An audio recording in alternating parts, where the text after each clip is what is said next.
New details of the escalating war of words between President Donald Trump and Pope Leo XIV.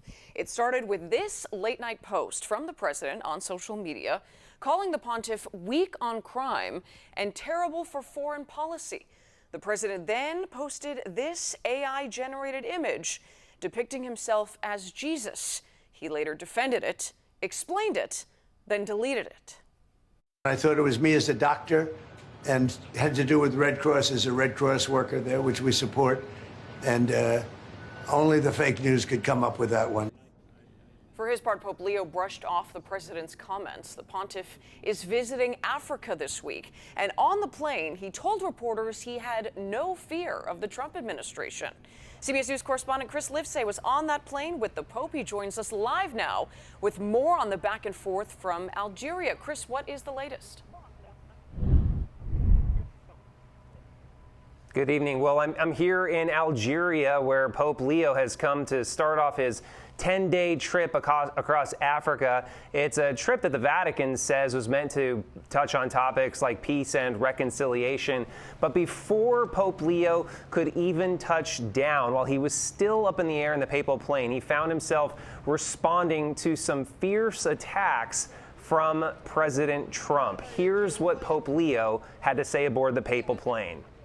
Basically said that the message of the church, my message, the message of the gospel, blessed are the peacemakers. I do not look at my role as being political or politician. I don't want to get into a debate with him. I don't think that the message of the gospel is meant to be abused in the way that some people are doing. And I will continue to speak out loudly against war, looking to promote peace, promoting dialogue and multilateral relationships among the states, to look for just solutions to problems. Too many people are suffering in the world today. Too many innocent people are being killed. And I think someone has to stand up and say, there's a better way to do this. Thank you very much.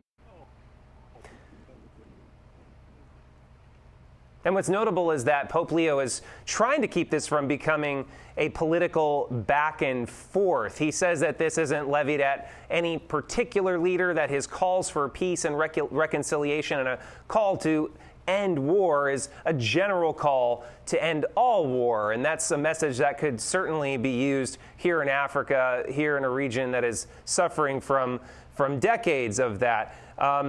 What's interesting is that Pope Leo broke from tradition in making these statements at all. Typically, popes don't talk to us, the press, aboard the papal plane until they're on their way home. They worry that if they break news at the beginning of a trip or at any point during a papal trip, it could distract from the message of the trip itself. So for Pope Leo to break from tradition and take that risk, it really suggests just how important it was for him not just to respond to President Trump, but to emphasize that message of peace, both for Africa and for the world at large.